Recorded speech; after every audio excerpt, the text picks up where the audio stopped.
Hi, hello viewers, welcome back to my channel. This video will help you to learn reading and writing English. Come, let's start the video. ಇದು ತುಂಬ ಮುಖ್ಯವಾದಂಥ ವಿಷಯ, ಹಾಗಾಗಿ ನಾನು ಸ್ವಲ್ಪ ಇದಕ್ಕೆ ವಿವರಣೆ ಕೊಡೋದಕ್ಕೆ ಇಷ್ಟಪಡ್ತೀನಿ. ಲೆಟರ್ ಸಿ ಕೆಲವು ಸಂದರ್ಭದಲ್ಲಿ ಕಾ ಸೌಂಡನ್ನು ಕೊಡುತ್ತೆ, ಕೆಲವು ಸಂದರ್ಭದಲ್ಲಿ ಸಾ ಸೌಂಡನ್ನು ಕೊಡುತ್ತೆ. ಹೇಗೆ ಅನ್ನೋದಕ್ಕೆ ಇಲ್ಲಿ ವಿವರಣೆ ಇದೆ. ಯಾವಾಗ ಸಿ ಅಕ್ಷರದ ನಂತರ ಇ ಅಥವಾ ಐ ಅಥವಾ ವೈ ಬರುತ್ತೋ, ಸಿ ಪಕ್ಕದಲ್ಲೇ ಸಿ ನಂತರ ಸಿ ಅಕ್ಷರದ ನಂತರ ಇ ಐ ವೈ ಬಂದರೆ ಸಿಯನ್ನು ನಾವು ಸಾ ಸೌಂಡ್ ಆಗಿ ಉಚ್ಚಾರಣೆ ಮಾಡಬೇಕು.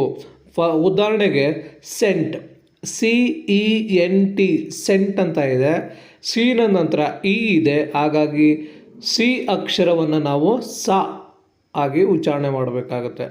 Example CELL cell, ACID acid, CYCLE cycle, FANCY fancy, CIRCUS circus. ನೋಡಿ, ಸರ್ಕಸ್ಸಲ್ಲಿ ಸಿನ ನಂತರ ಐ ಬಂದಿದೆ, ಹಾಗಾಗಿ ಸಿ ಯು ಆದಮೇಲೆ ಸಿ ಆದಮೇಲೆ ಯು ಬಂದಿದೆ, ಅದು ಕಾ ಆಗುತ್ತೆ. Okay, circus. Next, if C is followed by any other letter except EIY, C ಅಕ್ಷರದ ನಂತರ EIY ಬರದಿದ್ದಾಗ ಅಥವಾ ಬೇರೆ ಅಕ್ಷರಗಳು ಬಂದರೆ ಸಿ ಅಕ್ಷರವು ಕಾ ಸೌಂಡನ್ನು ಕೊಡ್ತದೆ. For example CAP cap, car, cake, cook, cry, crown, crisp, call, country, etcetera. CA ಕಾ ಕೆ, CAU ಕಾ, CAW ಕಾ, CU ಕ, ಕ್ಯೂ, COO ಕು,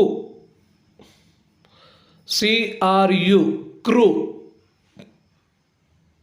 CAY ಕೆ, CAI ಕೆ, ಕೈ, CO ಕಾ, ಕೋ, COW ಕೌ, COU ಕೌ, ಕಾ, CAM ಕ್ಯಾಮ್, ಕಮ್, CAN ಕ್ಯಾನ್,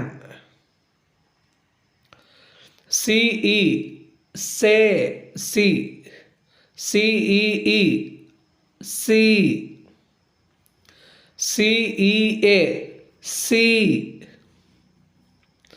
CEI ಸಿ, CEY ಸಿ, CI ಸಿ, ಸೈ, CY ಸಿ, ಸೈ, CHA ಚಾ, ಛೇ, CHAU ಚಾ, CHAW ಚಾ, CHI ಚಿ, ಚೈ, CHEE ಚಿ, CHEA ಚಿ, CHEY ಚಿ, CHU ಚೂ, ಚಾ, CHOO ಚೂ, CHAY ಛೇ,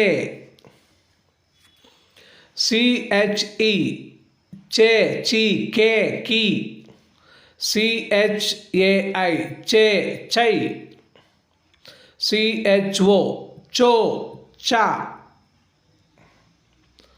CHOW ಚೌ, CHOU ಚೌ, CHAN ಚನ್,